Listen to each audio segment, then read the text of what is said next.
The raptor's trapped by flames around its pen. Can you? That's it. Climb into the saddle while it's calm. Now ride. The raptor will get you where you need to go. If you missed the post show, you might not realize this, but around the buzz and hype of all this Path of Fire stuff, I actually have, very fortunately, some developer interviews. They function as audio podcasts, but very conversational, me having a chat with various devs about what they did on POF. As you guys know, I view this expansion as hopefully a good opportunity for new people or previously burned out people from Guild Wars 2 to give the game another look. And I figured one of the best interviews to start with is around this big new feature, Mounts, a feature a lot of traditional MMO players have wanted from Guild Wars 2 but just hasn't existed so far. But I do have a lot of questions about it, and I do think the mounts are an interesting thing when you contextualize them within this specific franchise. So I wanted to pull the devs' ears specifically on that, draw some comparisons between Path of Fire of today and Guild Wars 2 of the past, and where exactly mounts fit in. I hope you guys enjoy, and let me know what you think. Okay guys, so we got another interview. We got two devs here, and what we're going to do is see what they've been up to for the past 2 years on the new expansion, and we're going to be talking a little bit about how this expansion will pan out as opposed to, say, Heart of Thorns and the development of Guild Wars 2 in general. So, who have we got?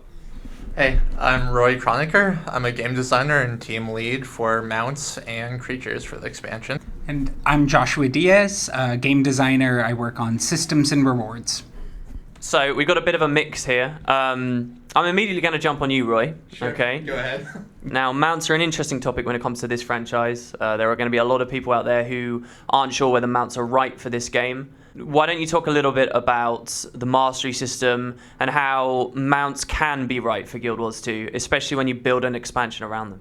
Sure. I think when most people think of mounts, they mostly think of just a speed boost, maybe a cosmetic thing for your character. But when looking over Heart of Thorns and what really went well, we found things like gliding that really stood out as something that players really latched onto and really liked.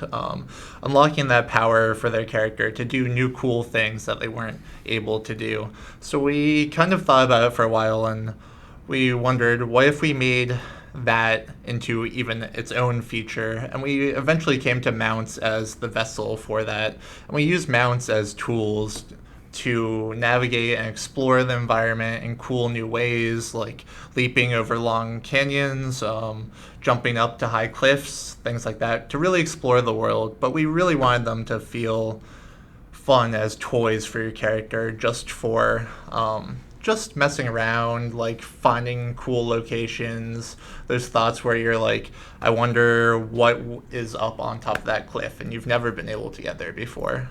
Okay. Yeah. I mean, taking a feature this big, we knew it had to be something that felt like Guild Wars, that belonged here, that was as good as anything else we've ever made. So, when Roy talks about it needing to feel like a delight just to use, but also being able to provide something that can reward skillful play, thoughtful analysis of the environment, knowing, particular locations or encounters really well. The mounts that we're delivering in Path of Fire really hit all those points and felt like a really awesome thing to be able to add.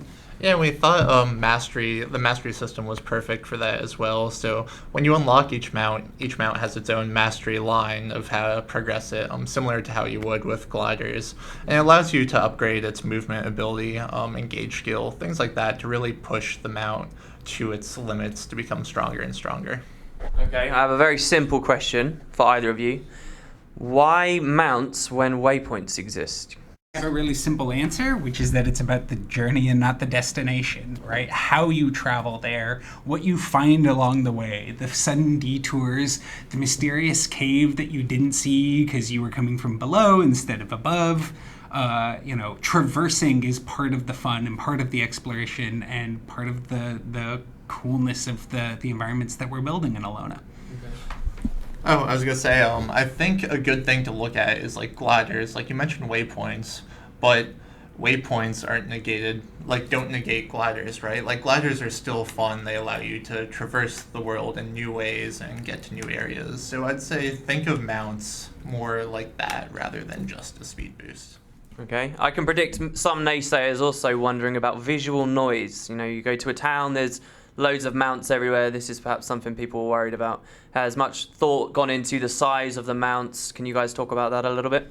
Yeah, so a lot of work actually went into making sure mounts weren't like too big. We had a lot of different prototypes, and we wanted the mounts to look good artistically and feel good to the player, but we didn't want them to be overbearing and filling up town. So we were very conscious of each mount's size as we were creating them, so that they wouldn't be these huge things in the world, blocking vendors, things like that. So we always had that on our mind when we were making each mount type. So with mounts being added to the game, we're seeing that mostly, in fact entirely, that has become what the Mastery system is about in this expansion. In terms of rewards and other things that the Mastery system can do you think that we'll be waiting a long time before we see more usage from it?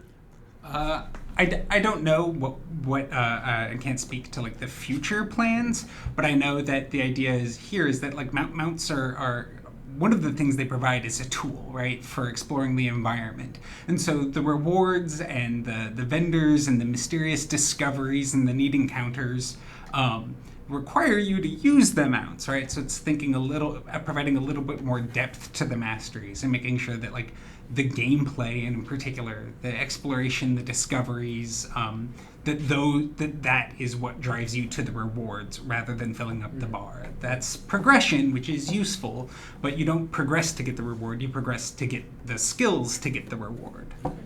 Many years ago, Guild Wars 1 came out, and Guild Wars purists might say mounts were never in Guild Wars, they were never a part of this. Do you think that Guild Wars 2 in 2017 should be beholden to that on any level?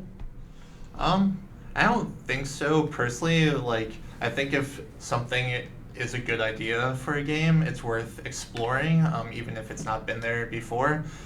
For mounts, we really wanted to take mounts and add our own flavor and style onto them. We went to great lengths to animating them, to creating custom physics for each mount so that each has its own movement that's unique to the mount, that fits the anatomy of that creature. So we wanted it to be a unique experience for each mount, to feel different, like a new way to explore the world.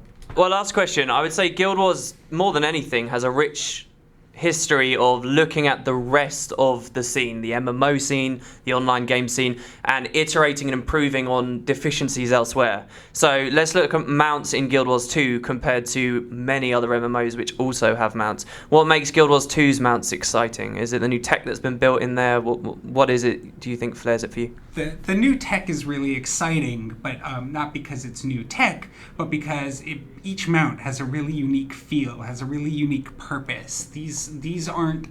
This isn't something you've played before, and we've built them to be really special, and we're using them in really amazing ways. If you like the encounter design, the event design, the world design, the story design, the mounts are a part of all of that in this expansion, and so they're a part of the Guild Wars 2 world, and we put a lot of time and energy into making sure that they feel as good as anything we've ever produced.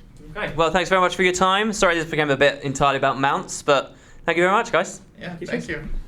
And so there you go, guys. Unfortunately, can't get through that many when you only have a 10-minute slot. But what I really was trying to do here is to address all of the big criticisms I felt people might flick at this new system in the game and give the devs an opportunity to answer for some of those. It's up to you guys to see how well they did. I'd love to hear what you think about this, and I'll have a couple more little interviews like this coming out in the future. Cheers, everyone. I'll see you shortly.